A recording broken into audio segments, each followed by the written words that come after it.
I have a very, very special message for you today.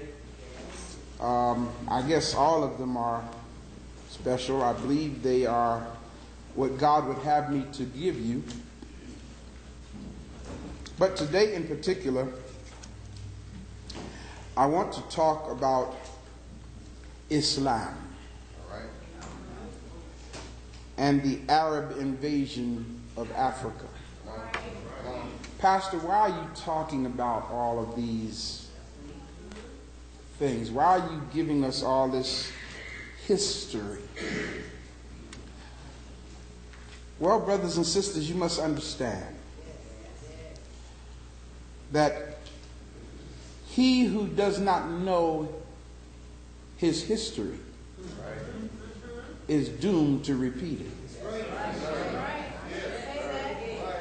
Okay?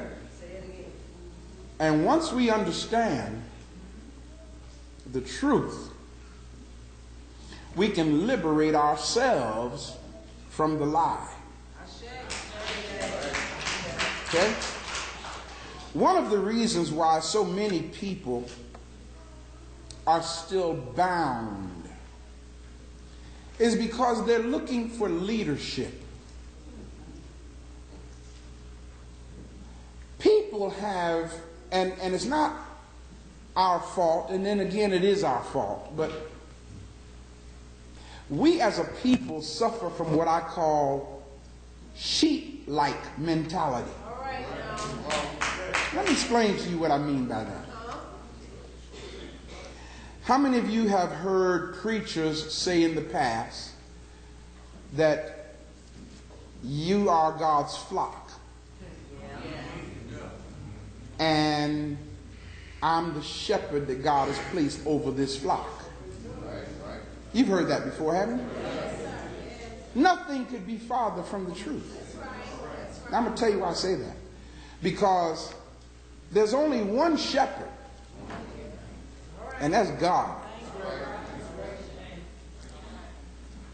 We are on the same level as sheep when it comes to our mentality in relationship to God. But you are not sheep when it comes with relation to the preacher. I don't want you to think that you are sheep and I'm a shepherd. Because I'm not a shepherd. Because if I was a shepherd, then I'd have to get a sheepdog. And you know why I would have to get a sheepdog? Because sheep are dumb. You look at the person next to you and say, you can't teach sheep. I don't care how hard you try to teach sheep. They're still going to do dumb stuff and go astray. So it is not correct for you to see yourself as sheep. However, I am the teacher, and you are the disciple or the student. Why? Because disciples learn. And when disciples learn, you can go teach others yourself. You follow what I'm saying? Now, I said a little earlier, we have the habit of looking for leadership. God didn't call me to be a leader. They kill leaders. I'm not. I don't want to die. See, if I lead you, some of you, many of you will follow. But then what happens when I ain't here? But if I teach you, look at the person next to you and say, you can lead yourself. So that's what this is about. In dealing with this message today, and I'm going to take my time and talk this because I want to be sure, brothers and sisters, that you don't misunderstand me. I'll say it now And then as I go through the message, perhaps you'll understand why I'm saying it. But hear me well. God gave me to know of a surety within the last couple of weeks that it's time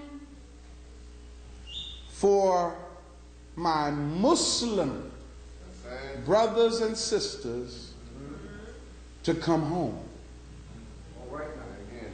Now, follow me well. It's time for my Muslim brothers and sisters to come home. And when I say home, I don't mean New Ephesus. It's time for my Muslim brothers and sisters to come back to their African consciousness. Y'all got some weak claps.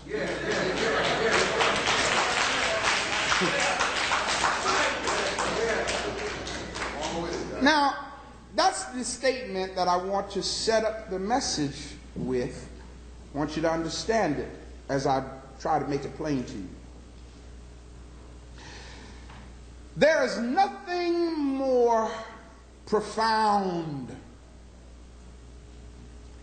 than understanding the ways in which facts, F-A-C-T-S, facts have been stolen, misplaced, misunderstood, and misused in the construction of a false history. All right, sir. Nothing is more profound than understanding how all that has happened. All right. Many Africans, listen to me very well, brothers and sisters, many Africans living in America who were converted to Islam have reached the point in their development to where they have lost their romanticism about the Arabs and Islam. And many of them are now beginning to ask some pertinent questions about this cultural program and religion and its propagators that they should have asked a long time ago. What is an Arab? Now this is going to blow your mind. I looked up the definition, or not the I looked up the word Arab in the Columbia Encyclopedia, the second edition of the Columbia Encyclopedia on page 88. Here's what it gives as the definition of an Arab. Quote, Arabs in the widest sense are those persons whose primary language is Arabic, who comprise the vast bulk of the population of Arabia, Syria, Lebanon, Jordan, Iraq, Anglo-Egyptian, Sudan, North Africa, and the portions of Palestine that don't belong to Israel. It went on to say this. Now, this is what infuriated me. Medicine, mathematics, and science were particularly developed by the Arabs. And such philosophers as Kindi and Al-Ghazal absorbed Greek philosophy and expanded upon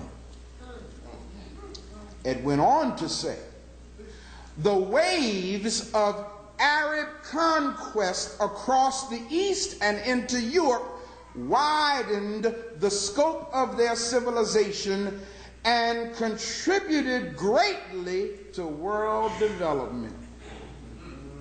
And this was the real kicker.